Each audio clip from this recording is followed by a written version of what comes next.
Hi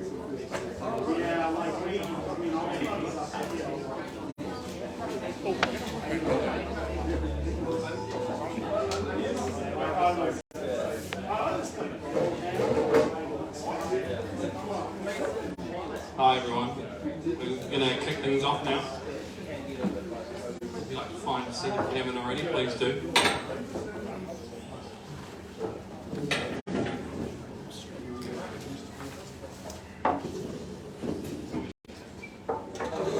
Oh yeah. Okay, no, that's alright. Thanks everyone for coming tonight. My name's Hayden. I'm the board chair of the Wellington Socialist Society. If you haven't heard of us before, we're a part of something called the New Zealand Federation of Socialist Societies, and we are basically an affiliation to that, and all the affiliates act in the same manner. We have a constitution and so on that we kind of adhere to, and we're basically just an educational society. So we meet monthly at this very spot, and we just do public lectures, and then as well in that same month we'll also meet down in Rome and Vagabond just for social drinks.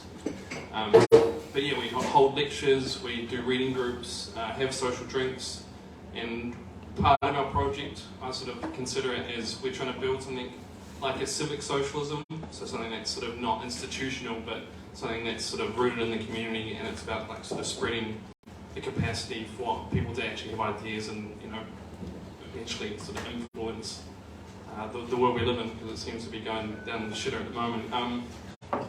But before I kick things off, so yeah, we're a society, we've got about 34 members. If you want to join the society or even just get on our mailing list, all events are free. We send out emails so we don't bombard you with just information with events. So at the front or the back, whatever we want to call it, before you leave, there's a sheet that you can either put your email address down and tick if you want to be a member, and we'll send you the membership info package. Or if you just want to be on the mailing list and don't want to sign up, just tick the mailing list side as well, and we'll just send out sort of monthly invites to events like this. But our speaker tonight is Mark Dunick. He is a New Zealand historian, and he's just finished his PhD. So we congratulate him on that. But the talk tonight is Making Rebels, the first socialist society, first socialist party in New Zealand. This follows on quite nicely from our last lecture, which was actually the 1890s by Jim McAloon. It was just like a radical history of the end of the 19th century, so it's sort of a nice chronological event tonight. So what we'll do is we'll have 35 minutes roughly, and then we'll have a quick break, and then from there on we'll come back and have a discussion or have some questions if anyone has any of that. And then we'll sort of end the night. But before I pass it on, I was thinking if I should do this or not, but I will. So, allow me. Before, and after the Second Punic War, this is a weird beginning, after the Second Punic War, there was a member of the Republican Senate of Rome called Cato, and after some of the failings of Rome in the Second Punic War and the kind of humiliations they suffered by Carthage, Cato in every Senate meeting would end his speech by saying, "Carthage must be destroyed," as a reminder to the Roman people about what happened to the Romans in the Second Carthage War, or the Second Punic War, sorry. So in the spirit of that, I wanted to end all these introductions with a quote of one of my favourite lecturers, a guy called Rick Roderick, who passed away a couple of years ago. He was a lecturer at the Austin University in Texas, and one of my favourite quotes of his has always struck me, so I'm going to end with that. It's not a utopian demand that a society feed, clothe and houses people. A society that doesn't do it with the kind of wealth and technology we have is beneath contempt that makes mockery of all previous history of civilization. And to the extent that we're silent and among such brigands, we're brigands too. And I'll leave you with that. Mark. Thank you. Thank you. Hi, everyone. I have to say, I'm a big fan of Carthage. I don't like the Romans at all. I did my undergrad history thing at uni in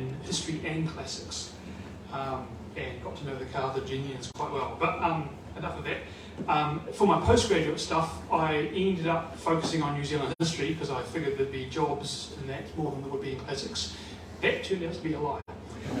But the history I did do, I started off in my honours year studying a group called the Clarion Settlers, which we're going to hear about in a few minutes. And then I followed on from that with doing a master's on the New Zealand Socialist Party, which was New Zealand's first nationwide socialist party.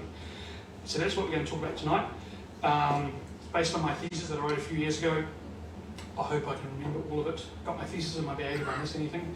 But as Hayden said, the last talk was by Jim McAloon, my supervisor at uni, and he talked about 1890s in New Zealand. And what happened at the end of that period was that the Liberal government came in, mostly under Richard Seddon, and it was a very stable government, and they had progressive welfare policies. They brought in votes for women, universal suffrage for men and women, and they also brought in this labour arbitration system where employers and trade unionists both agreed that there wouldn't be any strikes in New Zealand, and all the disputes about employment, wages and all that sort of stuff could be negotiated through a court. So they set up a system of courts called the arbitration system, which actually lasted till about the 1980s, I think.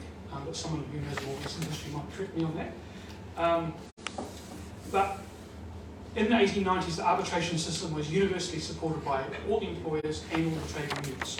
But in the decade between 1900 and 1910, everything started changing.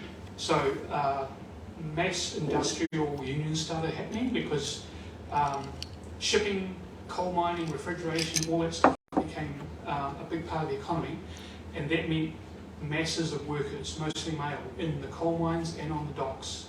And those workers started rebelling against the system. And the changes to industry and employment meant that people started getting pissed off with the arbitration system and wanted to kind of break free of it. By 1913, that system had collapsed, and there was riots in the streets and just down the road here in Wellington.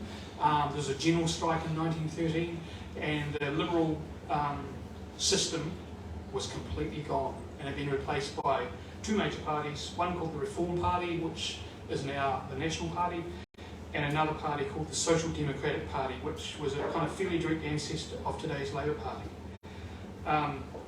So in that period, there was massive change in society, and the first New Zealand Socialist Party ran through that decade. And as we'll discover, it wasn't particularly influential as a party, but the people who were involved in that party introduced a lot of ideas to New Zealand that became really popular, like Marxism, anarchism, syndicalism, and the idea of an independent workers' party. So all those ideas were stirring around in the first decade of the 20th century and were brought in by members of the Socialist Party. So we're going to talk about that tonight. But to do that, we have to jump back to England for a little bit and talk about English socialism in the 1890s. So if anyone remembers the first talk we did here for the Wellington Socialist Society, we had Martin Crick up from Christchurch. God, I nearly called him Australia. And he talked about William Morris and the influence of William Morris, who was an English socialist. So English socialism was kind of, in the 1890s, was really big, and it wasn't based on Marxism, or at least most of it wasn't. It was kind of this popular, what became called ethical socialism. So it was kind of a humane, friendly, gentle sort of socialism. I think gentle was the right word. And it was kind of almost, some of the people in it were almost religious. They kind of saw socialism as a new religion. And they talked about hope and spirituality and all sorts of stuff. And one of the key figures in it was this guy, Robert Blatchford. He was a bit older than a lot of the young socialists, and he was a journalist who, I think he quit mainstream journalism because he did exposés of slum living and poverty and stuff in England. And he ended up quitting his mainstream journalism job and founding his own newspaper called the Clarion. And as you can see from there, you never read a page of Marx. He talks about his socialism being based on English values, not German values. And that turned out to be a thing with him. Later on he became pro-war in World War I, which is why a lot of British socialists have forgotten him. But in the 1890s, he was the most prominent English socialist, and the Clarion newspaper, which was a weekly thing, came out on Saturdays and sold tens of thousands of copies of their paper all around England. So it's a really influential paper. And there was also a Clarion movement. So people who read this paper got together and formed Clarion clubs. And if we hit the slide, a lot of them were based on cycling. So at the time, people worked in factories, especially in the north of England. They worked like 6.5 days sometimes. And the only time they got off, they would get out of these stinking factories and get on bikes, which had just become cheap enough for working people to buy. And the Clarion movement had established cycling clubs all over England. So socialism and cycling was a thing in the 1890s. And those Clarion cycling clubs still exist in England today. But there's no socialism, a lot more lycra and less socialism. But it originated with these socialist groups.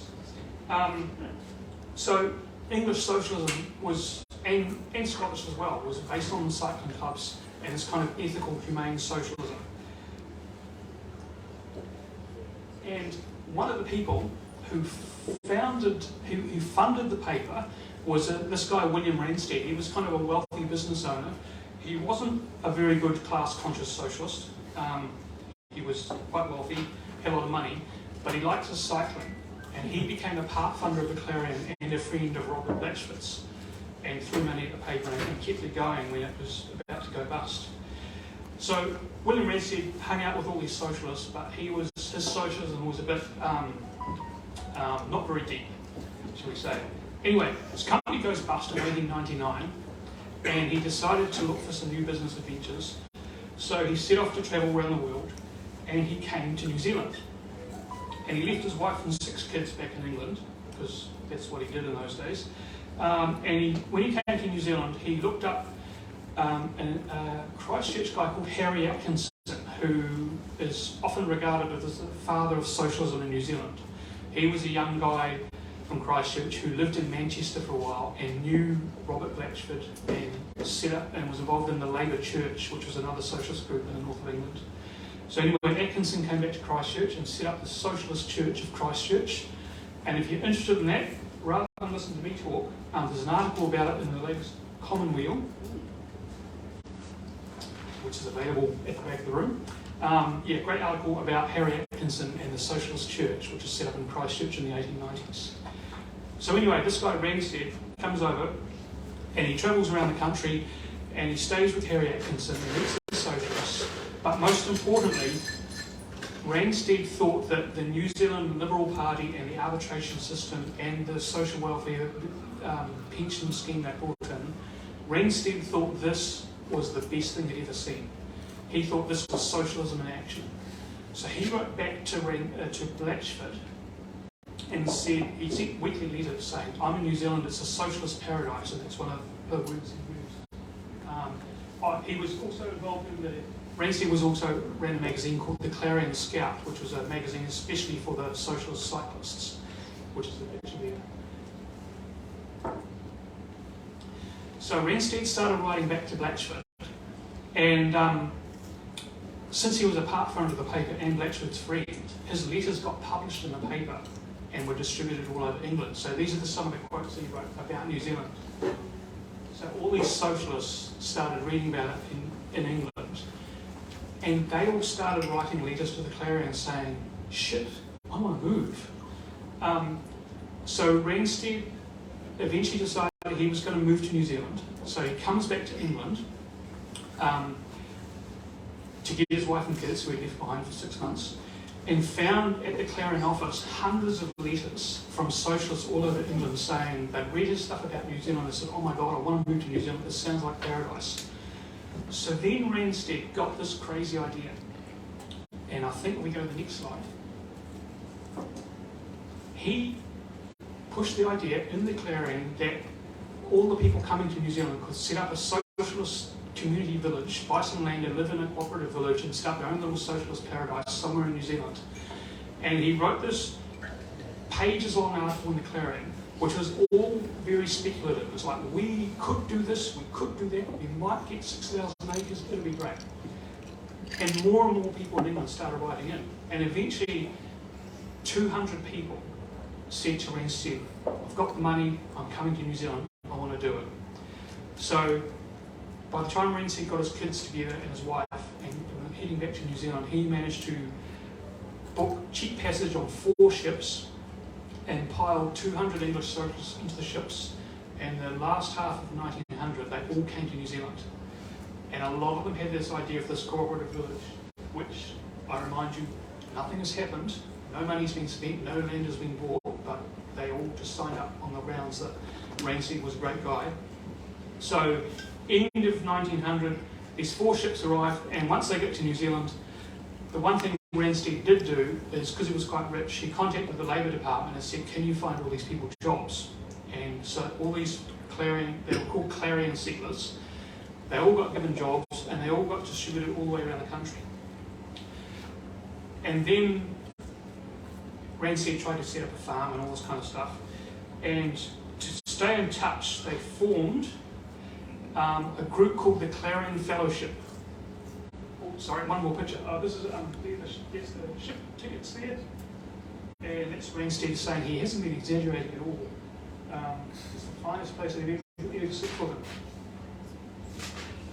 Anyway, next picture. Yep. So this is the Clarion Fellowship meeting in Dunedin. It's the only photo that exists of this group. But so 6 months after they arrived, they met up, formed the Clarion Fellowship, and one of the people that was running it was this guy on the side here, Robert Hogg. He was a socialist from Glasgow and a journalist, and he didn't come with Randstead on his 4 ships, but he did come around the same time and wanted to join in on this. But he wasn't interested in the commune, he was interested in politics. So they set up this Clarion Fellowship, and Randstead came back and said, okay, here's the plan, I've got some money, I'm going to buy some land. And then they had a big argument over how this cooperative was going to run. Randstead thought, we'll make decisions based on how many shares you put into it, right? Which means Randstead, who will be rich, is going to have the dominant share. A lot of the others who were interested in the commune said, no way, we want one person, one vote. And they had a big argument, and there's very little record of this argument, but I did find one document where they described what had happened. And they split over that. Randstead got in a huff, instead gave up on socialism and went to the Waikato and became a dairy farmer. That was kind of the end of him in our story. But that left, there was a few socialist groups in New Zealand. There was a Fabian Society, which had about maybe 10 members. There was Harry Atkin's Socialist Church in Christchurch, which was 30 or 40 people. And there was a few other people that were kind of interested in socialism. But the arrival of these 200 English socialists literally doubled the amount of socialists in New Zealand overnight. And so people naturally started talking about, and especially with Robert Hogg, who was a bit of a loudmouth, he started talking about forming a political party. And the other thing they found, these English socialists had come from the north of England, where they were involved in trade unions and strikes and class conflict and all this kind of stuff, and they were involved in political parties. Some of them were involved in a little bit of Marxism, but even ethical socialists were trade unionists who hated their bosses and all this kind of stuff. And they found New Zealand's system completely bizarre. They were quite shocked that the trade unions, under the Liberal government, the trade unions had this kind of semi-formal alliance with the government, where at elections, the Liberal Party would stand in all the seats, but allow 1 in 4 seats, for example, to have a trade union member. So they kind of did this deal, and the trade unions kind of worked in with it. So these English socialists, unlike Randstead, found that the New Zealand system, rather than being a socialist paradise, was actually this very conformist thing where there was no strikes and the unions were completely weak and just focused on arbitration and legal stuff with no militancy at all. So these guys they didn't recognise it as socialism, unlike Randstead. So they got kind of annoyed, and the talk of the party kind of continued. And I think we'll go to the next picture. The other thing that happened was this American guy arrived. Robert Reeves Lamont is an interesting guy. There's not much written about him, but he was an American journalist from a filthy rich banking family, he was kind of the red sheep of the family. He turned into a Marxist, hated his family, his family were really, really wealthy, which meant he had a really good education and he spoke several languages and all this kind of stuff. But he ran away from his family, became a socialist, and travelled the world. And he had read in America copies of Randsted's articles saying New Zealand was a socialist paradise. But Lamont didn't believe it. So he came to New Zealand to disprove it. And he came to New Zealand to report back to American socialist newspapers that the New Zealand liberal system was totally wrong and terrible and we need more class-conscious Marxism, blah, blah, blah. So he came and he joined the Clarion Fellowship and got involved in all those arguments and was one of the people that kind of helped form the Socialist Party of New Zealand. So, on the 28th of July 1901, founding meeting of the New Zealand Socialist Party was held in Wellington. There was about 30-40 people there. Most of them were Clarion Settlers. They also had to have the meeting in secret after previous meetings they had were kind of swamped by Liberal supporters who argued that you shouldn't do anything to upset the government, blah, blah, blah. So they kind of had the founding meeting in secret, only invited radicals.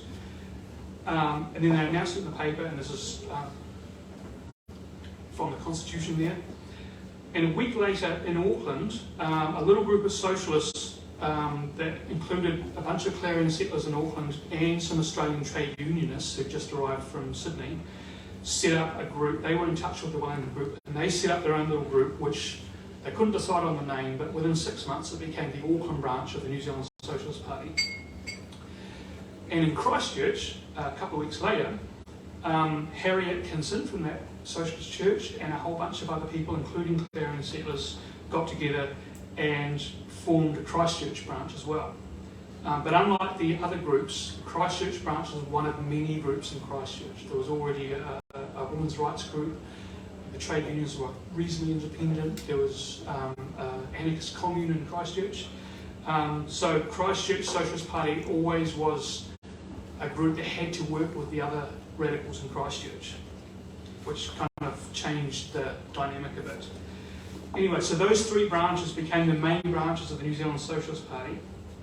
And the day after the Christchurch meeting was held, by some random coincidence, this is Robert Way, who founded the Auckland branch, and Fred Cook, who was a Clarion settler, who was one of the main people in the Christchurch branch, and later went on to become one of the leaders of the party, and was involved in the Labour Party in the 1920s and 1930s. Anyway, next one. The slide wasn't finished because I just did it today. This is Tom Mann. He was an English socialist. He was like a really famous English socialist. He was a leader of a strike, a dock workers' strike in London in the 1890s, really good public speaker, and one of the leaders of the British movement. He had a falling out with the Independent Labour Party in 1899 and then split up with his wife and got together with this other woman, very awkward. So he decided to leave the country and he came to New Zealand, and he arrived the day after the Socialist Party of Christchurch had formed with his girlfriend, who he introduced as Mrs. Mann, which was totally not true. But the Socialist Party realised they had one of the top English public speakers in the world socialist movement, in Wellington and Christchurch, with no job. So they hired him as a public speaker, and he did a tour of the country, and he was drawing, he would bring 2,000 people to meetings. Like, he was a big name. And this is obviously before TV and cinemas and all this kind of stuff. So even people who weren't into politics would go out to hear an amazing public speaker like him because he was that good. So he arrives in 1901, did a tour of the country, set up, I think, 17 new branches of the Socialist Party within a few months, and all of them collapsed as soon as he left. Right?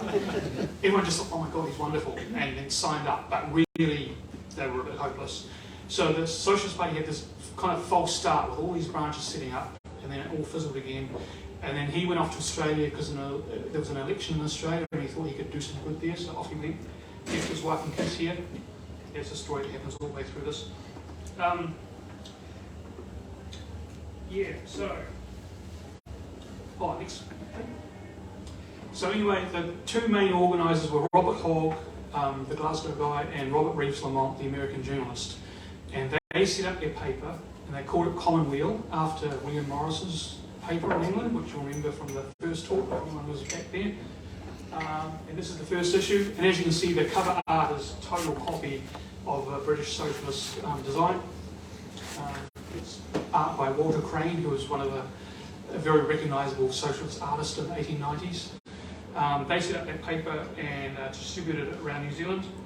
And their main thing was they campaigned against the Arbitration Act, and they wanted open class conflict and get rid of the reformist trade councils and set up proper unions that fight against the bosses. A couple of the Clarions left because they thought it was too radical, and they set up little groups, but those groups never really took off. And the Socialist Party became kind of the main group in New Zealand that attracted anyone who was pissed off with the reformism of the trades councils and the Liberal Party. If you want to be to the left of the Liberal Party, you join the Socialist Party.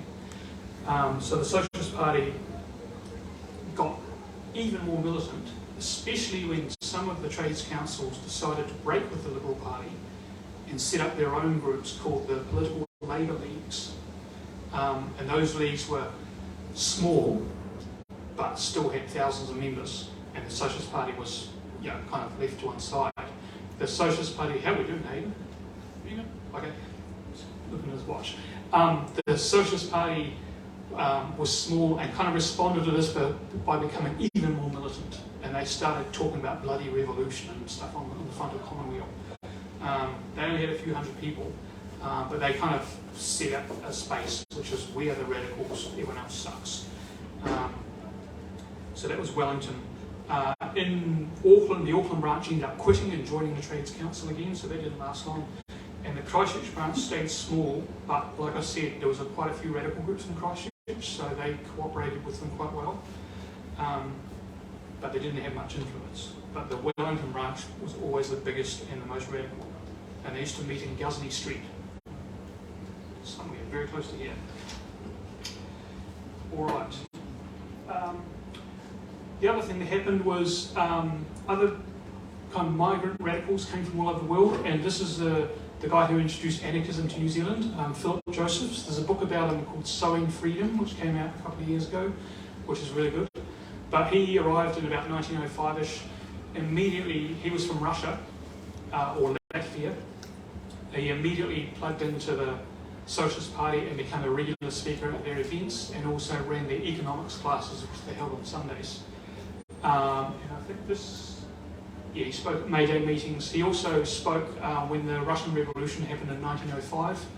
It was all in the papers here, and he spoke at a public meeting along with a couple of other Russian speakers, or Russians that were in Wellington.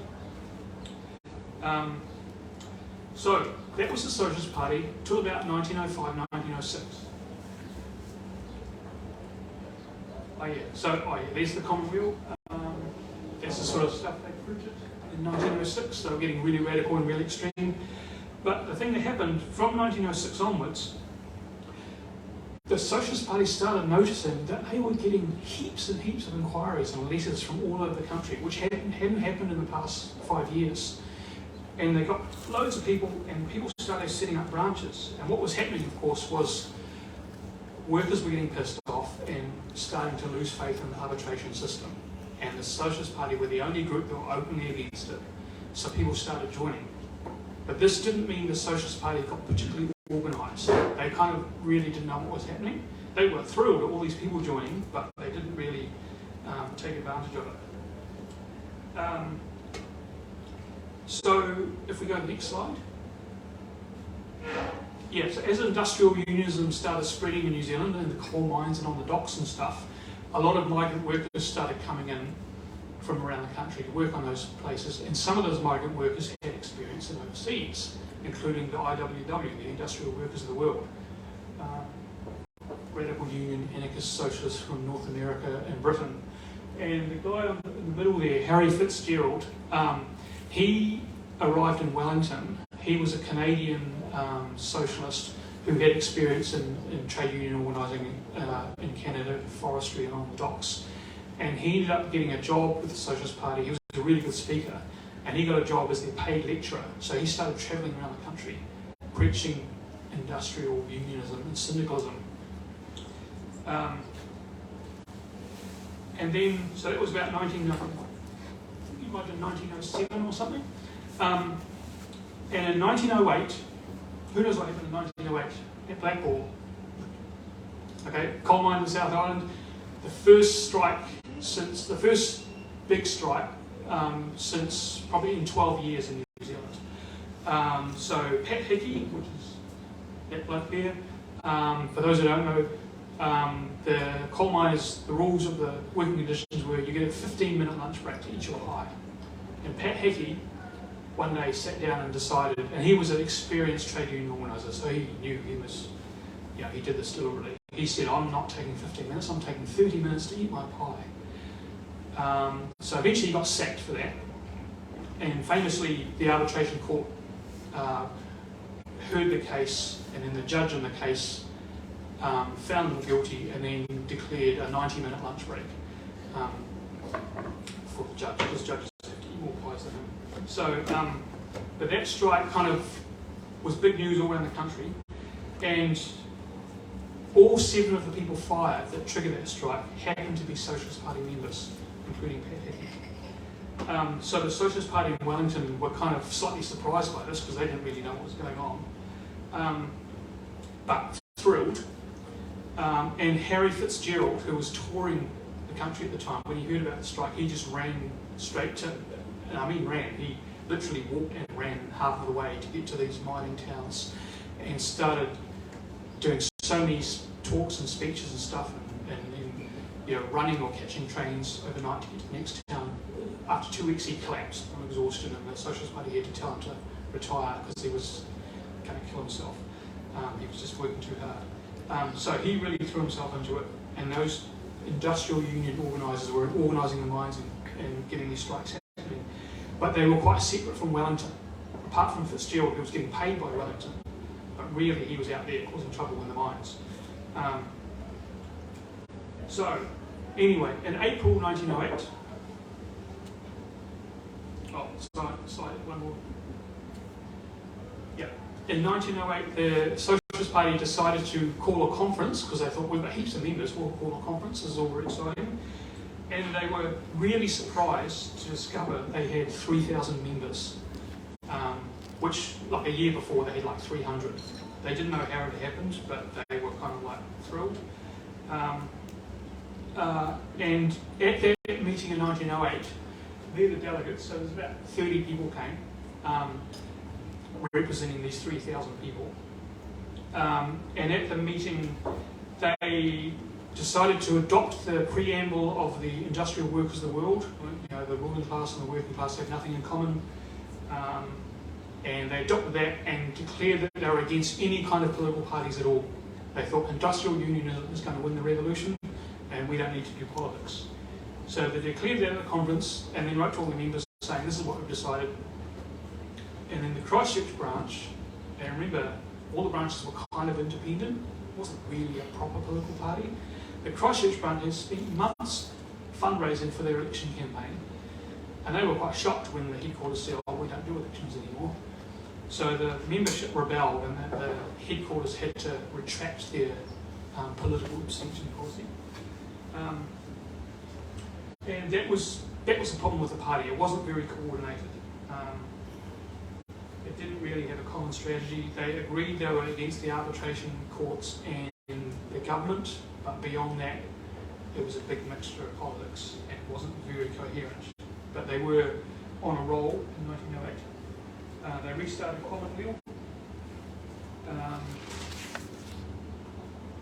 Lost my place. Yeah, and the thing was that the only people in the Socialist Party at the time who had a clear strategy were those industrial unionists, and their strategy was to build the unions and campaign for higher wages through the unions and through the use of strikes. The rest of the party were kind of all over the place, and what that meant was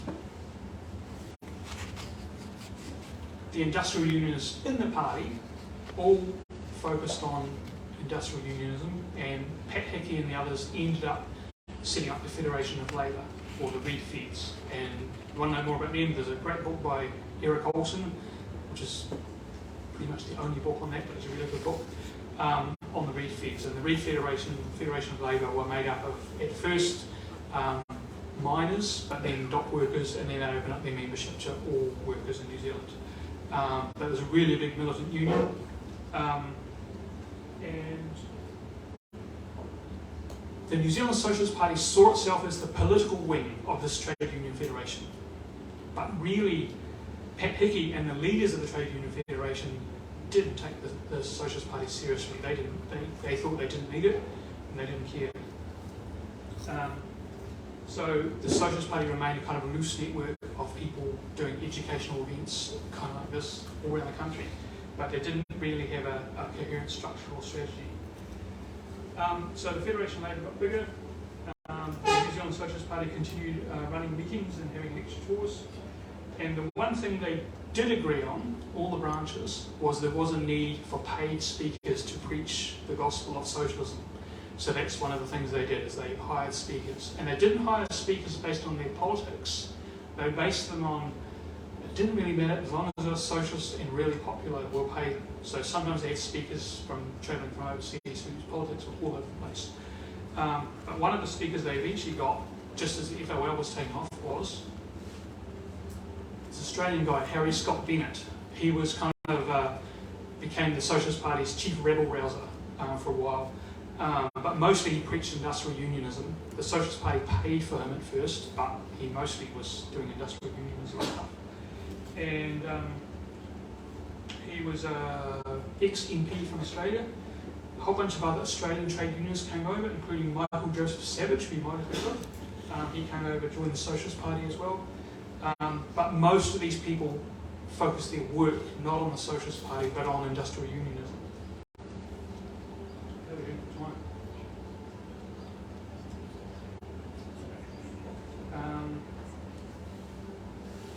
So in 1910, when the party had their annual conference, it was kind of a debacle. They discovered they still had lots of members, but they had no financial report. They had no idea where the money was. I think a third of the branches didn't even send delegates. So it kind of goes to show that they wasn't really that organised because the focus was on the industrial unionism. Wellington had 350 members in 1910. Auckland had 304 members. Christchurch was smaller with maybe about 50. But by 1911, the Auckland branch was the most active in New Zealand, and it was dominated by these industrial unionists, including Harry Scott Bennett. Harry Scott Bennett eventually started his own newspaper because he was patience with the Commonweal. He decided to start his own thing. And the Federation of Labour also started their own paper called the Maori Worker, which some of you have probably heard of. As all this was happening, the New Zealand Socialist Party had its next conference in 1911 in Dunedin, wrong end of the country, completely separate from where the industrial unionism happened. It just seemed like a bizarre decision. And at that meeting, they decided, oh, this is a really dumb idea, we should have them in Wellington from now on. But 1911, it kind of fizzled. But the big thing in 1911 was speaking tours by Harry Scott Bennett, who was preaching and working for the Red Feds now, travelling the country and touring and debating with a guy called Walter Thomas Mills, who I think was American, who worked for the reformist trade unions. So we had the radical trade unions and the reformist trade unions did a double-act speaking tour around the country with these two guys arguing with each other. We brought thousands of people in. But the New Zealand Socialist Party was kind of left behind by this stage. Also, the reformist trade unions formed the first version of the Labour Party and ran way more candidates and had way more members of the Socialist Party. So the Socialist Party by 1911 was already fizzling out.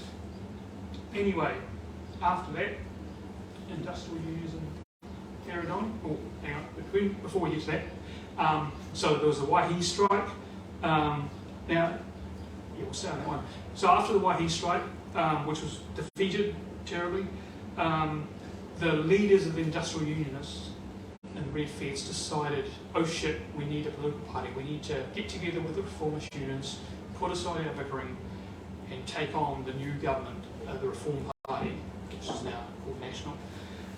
So they called a unity conference in Wellington the first one was in January 1913, and they managed to get, so Harry Scott Bennett and Walter Mills, who'd spent the last year touring around arguing with each other, then did a tour where they spoke together and said we need unity. So the radicals and the reformists both kind of came together.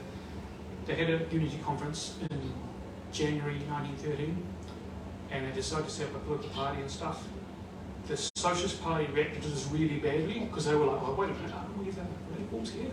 And they kind of got sidelined, and they decided, the Unity Congress decided to meet again in June to set up this party formally and set up a National Trade Union Federation.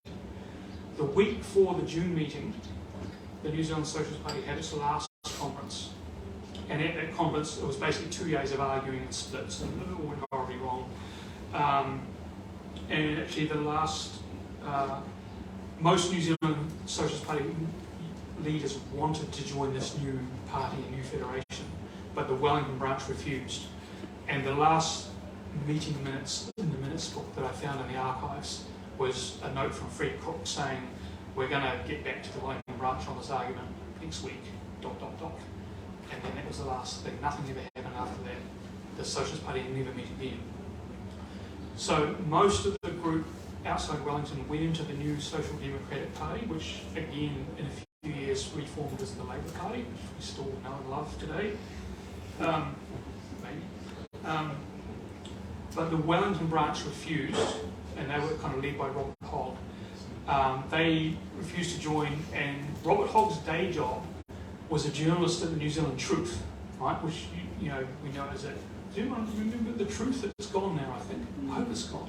It's been gone since about 2012. So okay, good. Yeah, it was kind of this racist, muckraking rag. When Colin Hogg did it, it was kind of a left-wing racist muckraking newspaper. Still terrible, but he was pro-union, and he used the paper, because it was his day job, to attack the Unity Congress. And he totally said these people are disgusting, cowards and all the rest of it, which didn't make him any friends. So anyway, the Unity Conference happened after 13 years, and a few months after that, the Great Strike happened in the waterfront, and there was massive industrial action and stuff like that, and possibly the closest New Zealand has come to a class revolution, maybe 1913. But by then the Socialist Party was dead. So the question is, was the Socialist Party a success? And some historians have said, well, it's kind of a fizzer, it didn't really do anything, and it kind of, the best thing it did was lead on to the Labour Party in later times. But I think that's different. I think the thing about the Socialist Party was it wasn't a proper political party. It was a loose network of radicals in New Zealand, and they attracted all the radicals with all the different policies.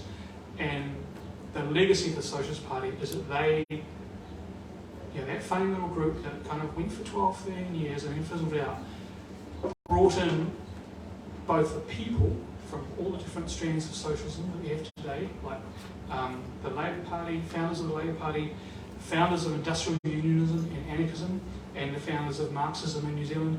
All those people and all those ideas came to New Zealand through the Socialist Party, and the Socialist Party's main thing was it spread those ideas around the country. It had these little meetings everywhere and spread all those ideas around and got people talking about them, and that was the legacy of the Socialist Party. So on those grounds it was a success. It was a very important part of New Zealand's history because it brought in all those radical ideas, and before they were fashionable, and when the economy changed and the time was right, those ideas got adopted by a whole bunch of people. So I think the Socialist Party was important, which is why I did this talk tonight. That's it, I think. Thank you.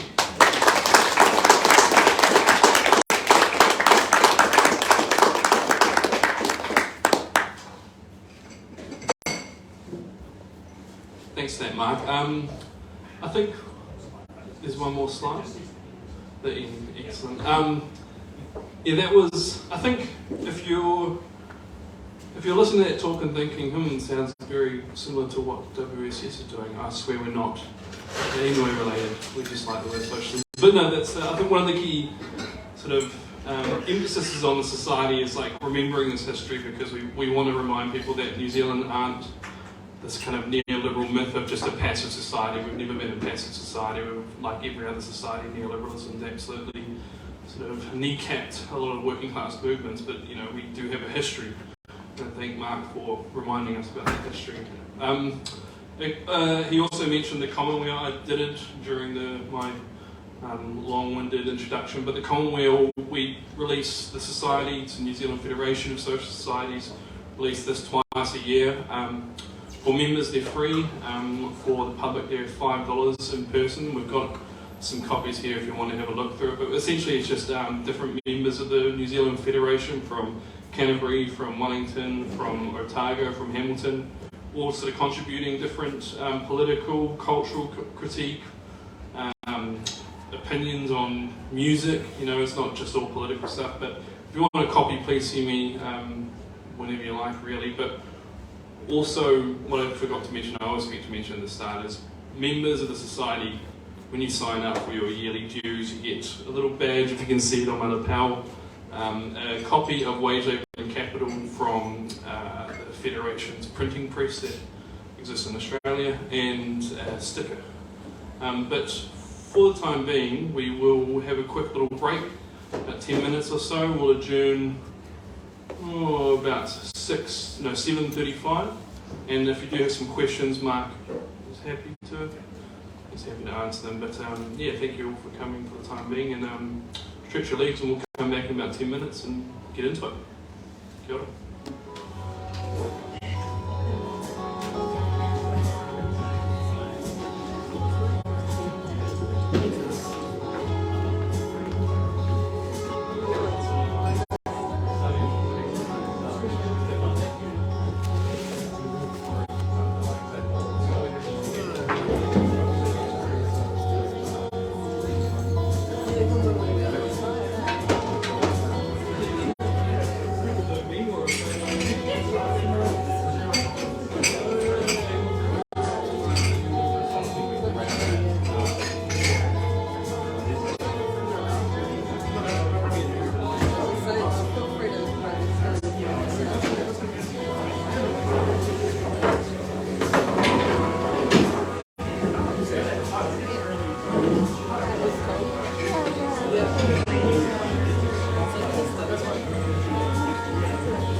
Well, it's good that that's for sure.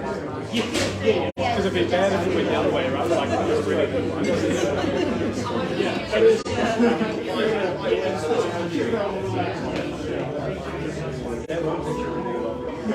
That was an honest. He said honest.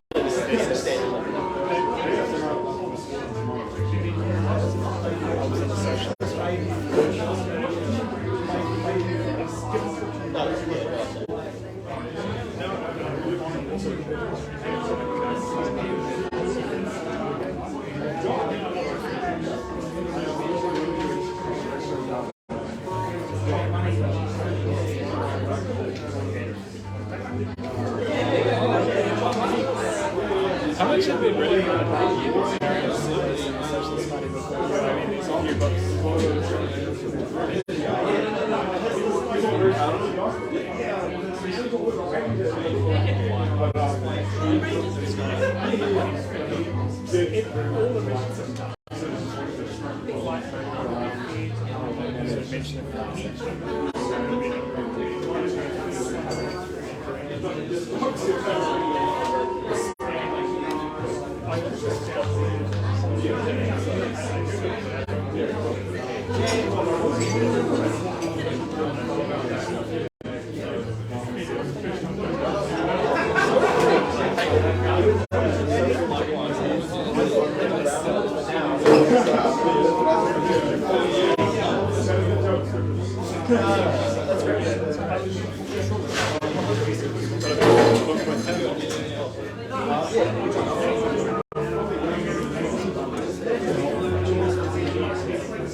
It's like a low. I mean, I kind of get the idea. It's like, we'll publish it, but we're not going to pay you knew what they were doing, and the company was pretty much finished, largely finished.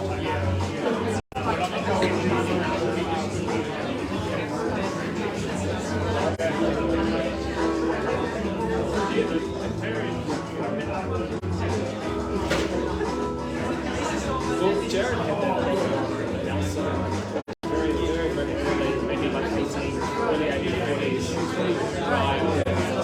That was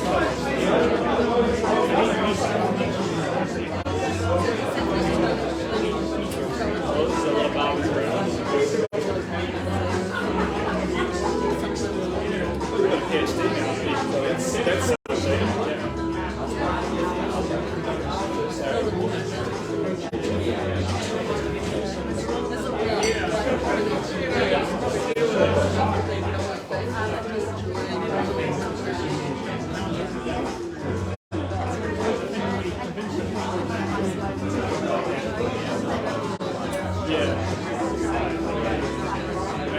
Honestly, you didn't emphasise much in this talk, but did you know where New Zealand's first Labour Prime Minister, the most popular Prime Minister in New Zealand history, got his start? Yeah, that's good. I mean, he wasn't probably the biggest.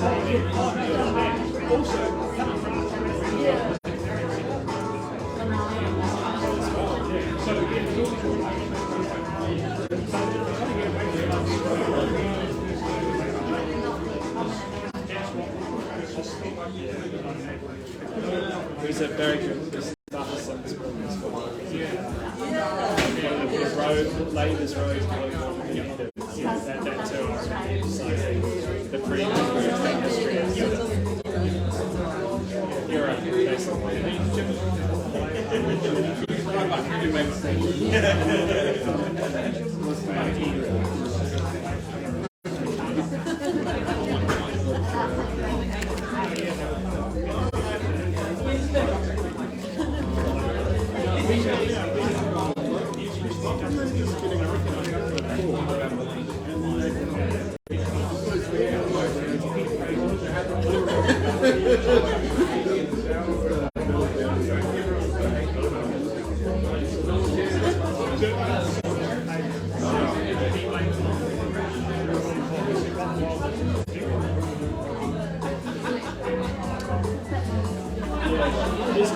It's quite interesting. I suppose people are people, right? It's quite interesting seeing. Maybe this is the wrong way of looking at it, but like learning a little bit more about and they've got these highfalutin socialist whatever principles, and then often not often, or actually probably Harry Holland, when he was pretty formidable guy, he had a reputation for being arrogant, pretty dismissive of other people, to the sum of fools, that sort of thing. Fraser was like, I mean, he was a hard nut. Like, he basically worked his staff and was really great. He was like a socialist long-time trade. He called his staff at 2 o'clock in the morning, 2 or 3 times a week, like demanded everything, 100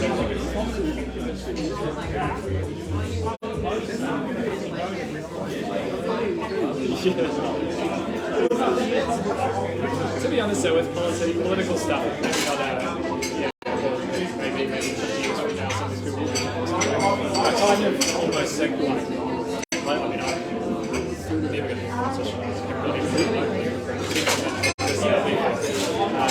But other than that, maybe you're just going to meet people like Harry Holland and Fraser who are just kind of ruthless bastards. They just also have good principles. The trouble is with ruthless bastards who have no principles.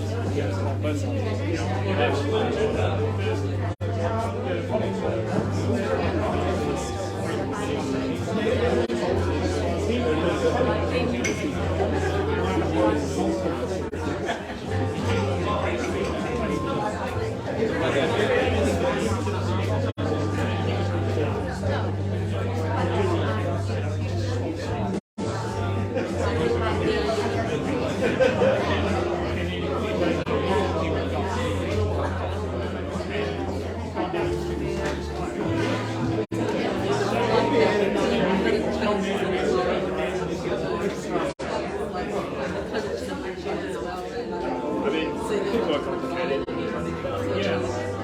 this kind of exactly like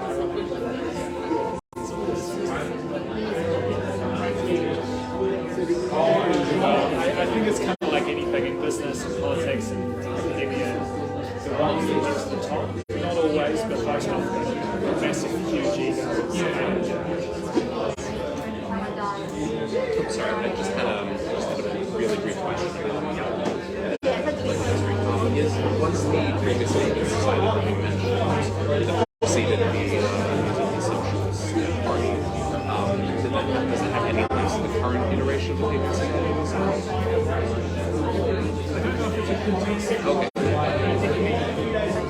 Okay. Yeah.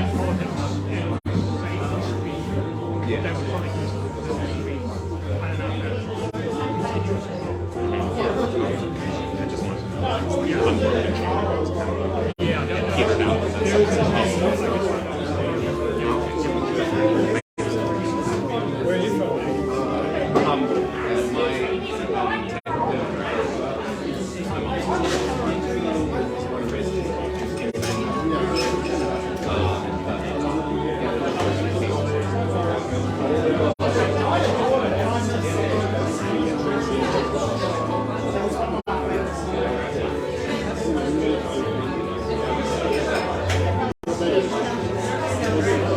What do you do? I just finished my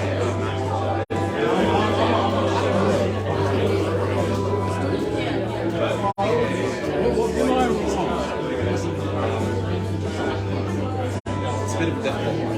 My parents originally. Sorry, you probably hate it. There's actually not that many Americans in New Zealand, you know. A lot of Brits and a lot of Europeans, you get Americans from this country. You get a lot of Americans.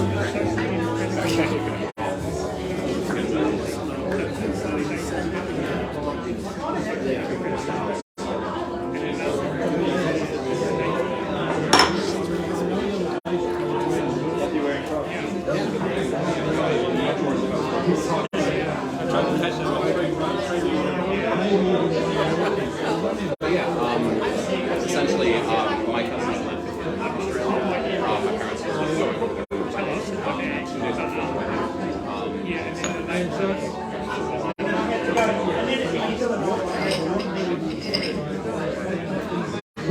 Why did we go on vacation? They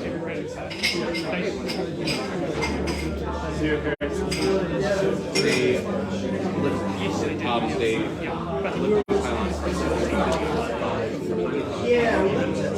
17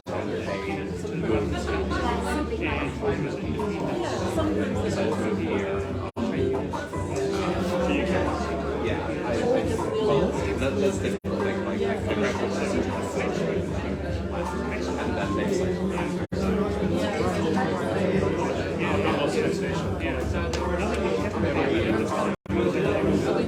well, it's sort of used to.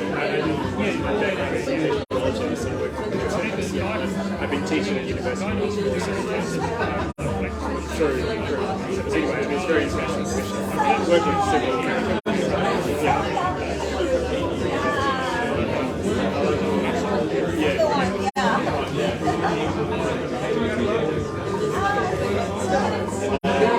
yeah, this is just a sideline curiosity. Yes, it's just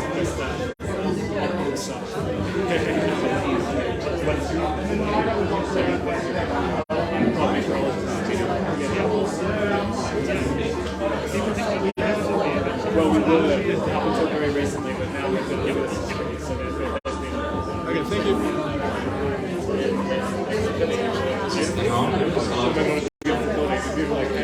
I think we'll crack into a few questions now. You won't hold Mark too long. But I've been there since the late 90s. thanks.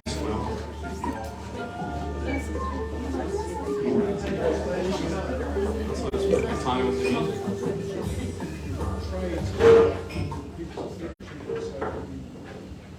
I always take the authoritative position of asking the first question.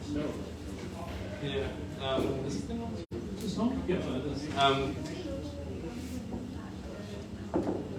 So my first question is predominantly related to like, what do you think predominantly caused the splits initially between like the sort of different political factions of like with the Fed, with the Socialist Party, and what was it that sort of led people maybe away from the radicalism into the more sort of traditional union, I'm going to say reformist positions?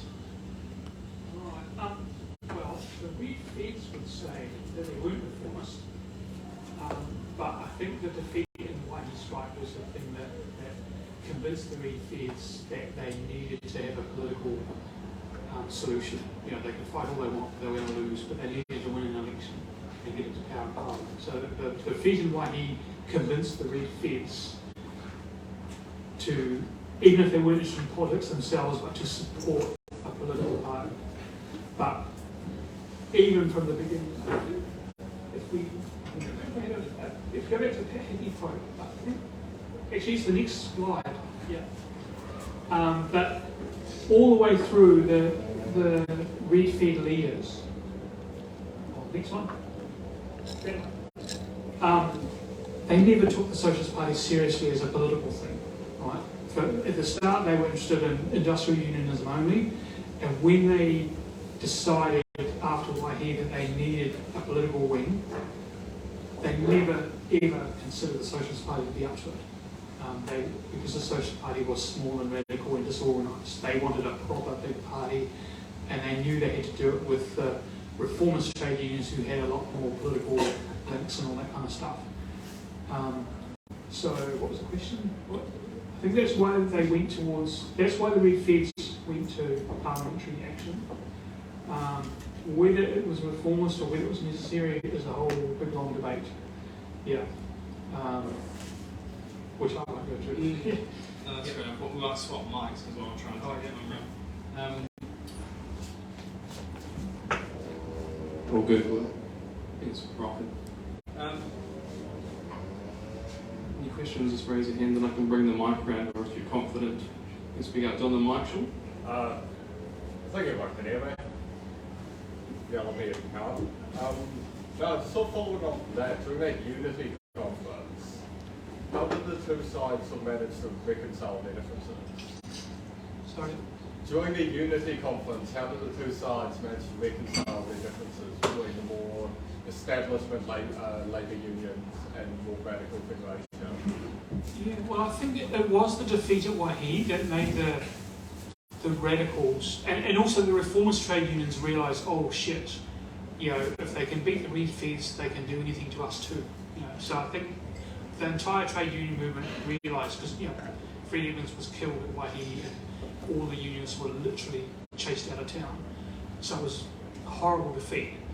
And both sides, even the reformists, will realise, oh shit, you know, they'll come after us next. And the radicals and the Red Feds kind of, you know, we can't win without unity, which is why the unity conference is called. Basically, we want every union in the country there. And then they eventually decided, when they were setting up their first meeting in January, they initially didn't invite politicians, but then they decided, oh shit, we better invite all the political parties too, all the ones we like. And they eventually invited, the New Zealand Socialist Party weren't expecting to be invited at all. Fred Cook was on a tour somewhere where he was the secretary at the time. He got a letter saying, a telegram saying, you've just been invited to the conference, so he dropped everything and went to it. So it was quite, they realised they had to get everyone together, and I think it was because of the defeat in Waihi. More questions? John the mic. Okay. Oh, yeah.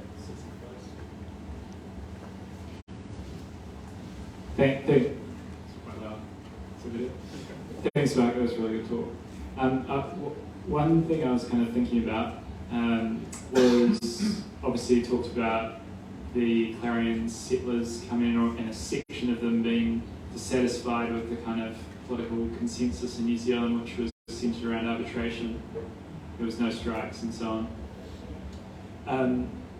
Was it the case that most of the kind of radicalism in the sort of turn of the 20th century, that it was predominantly comprised of these international imports who had come in relatively recently and had not had the experience of the maritime strike? Because I wonder whether that, you know, it might have seemed all very placid, but a lot of people were quite sort of traumatised by there was a lot of militancy in the 1880s, and there was a huge trans-Tasman maritime strike in 1890, 1889, which certainly that was very militant, but I think a lot of people concluded from the failure of that they needed a sort of political solution and so on.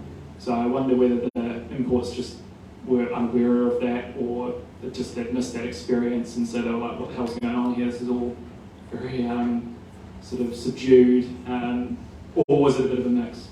I think you're right. I think the new ones had no experience of that. And the Clarion Settlers, I didn't talk about it, but most of the Clarion Settlers were young men in their 20s. A minority were married, and a whole bunch were possibly married but left their wives at home and brought their wives and kids over within a couple of years. But most of them were young. Most of them were English or Scottish, and probably all of them were English or Scottish, but most were Northern English, and quite a lot had been involved in the various political parties in north of England, like the Social Democratic Federation of England, which was a kind of a Marxist group, the Socialist League, the Clarion.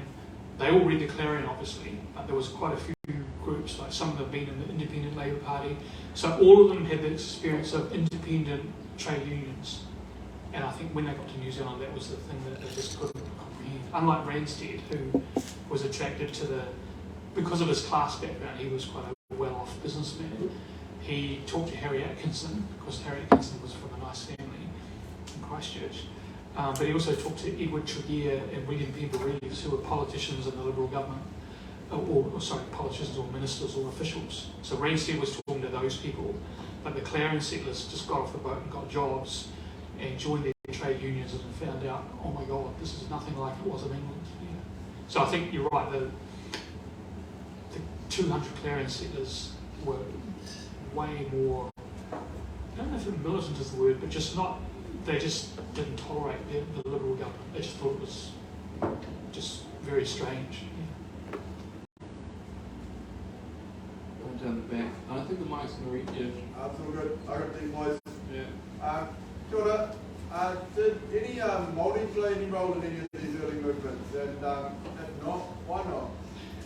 Okay, short answer, in the Socialist Party, no. Why not? Racism.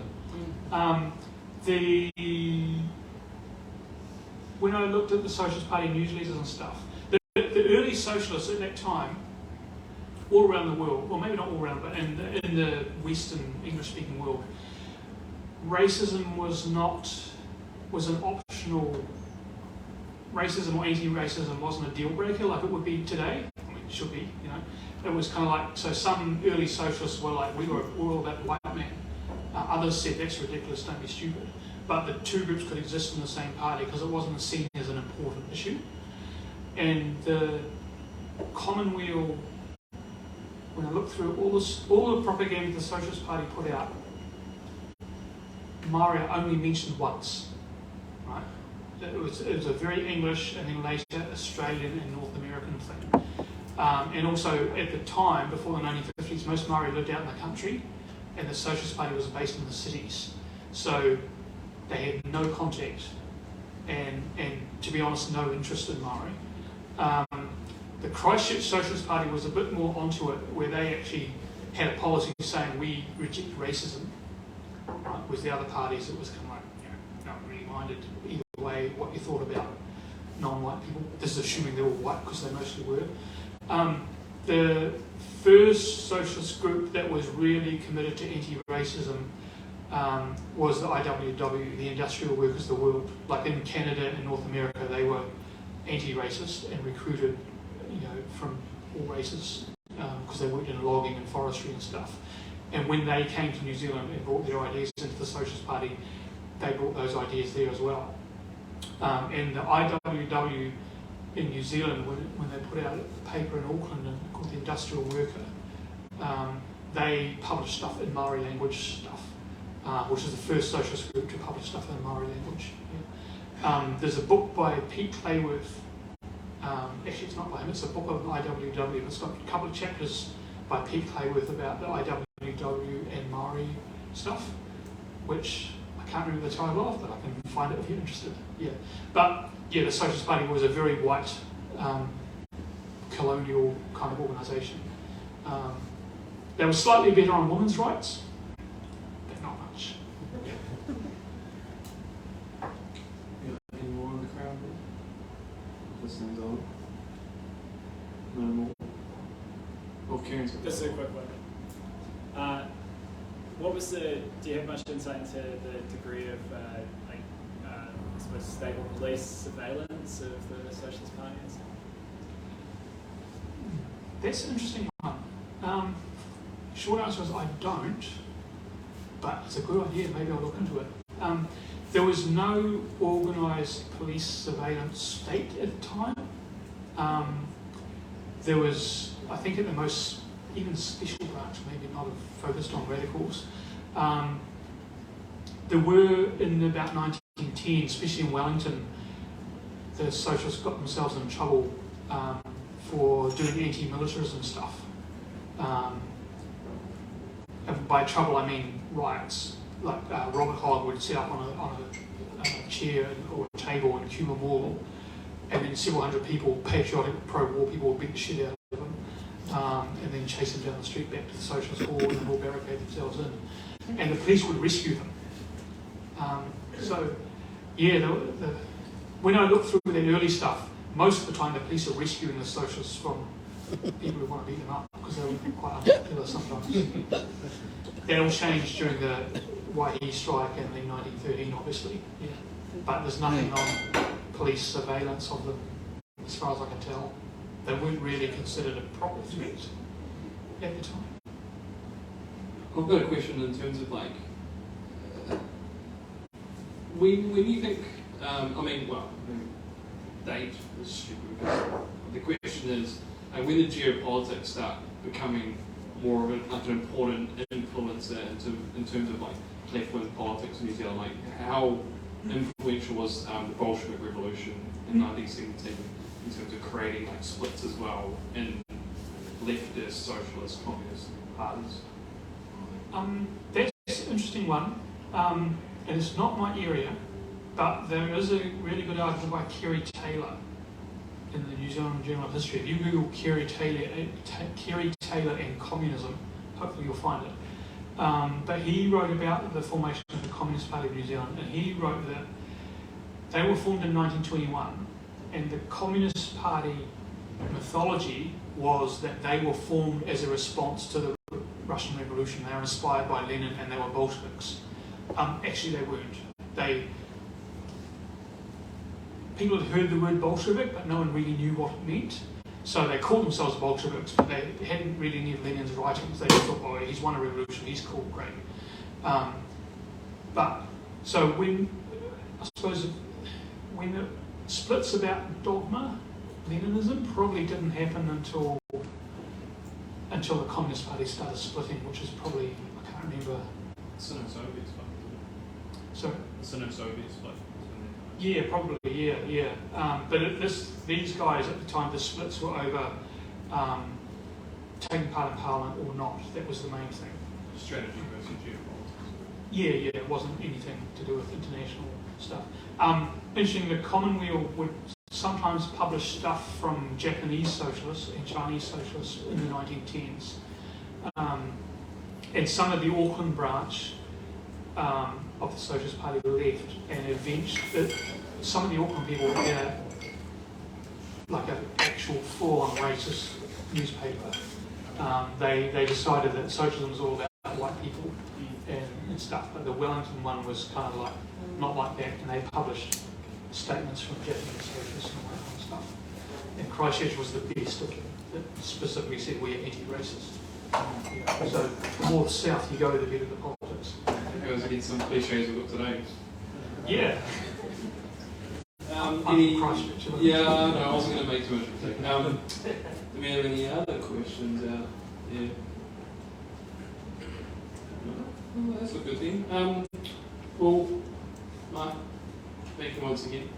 Like I said, it's been great having that sort of bringing shedding light on kind of our tradition of not being soft boxes. Our next event as well is almost chronological to this. jumping up to the 70s and 80s and the radicalism in New Zealand. And they'll be by Toby Borman, who's a lecturer up at Massey, also a member of the Wellington Socialist Society. But other than that, yeah, thank you all for coming. Like I said, there's what do I do with it? I have to put it back up. The sign-up sheet, if you want to come to the events and being on a mailing list, please do. But other than that, we'll leave it to you tonight and go get it.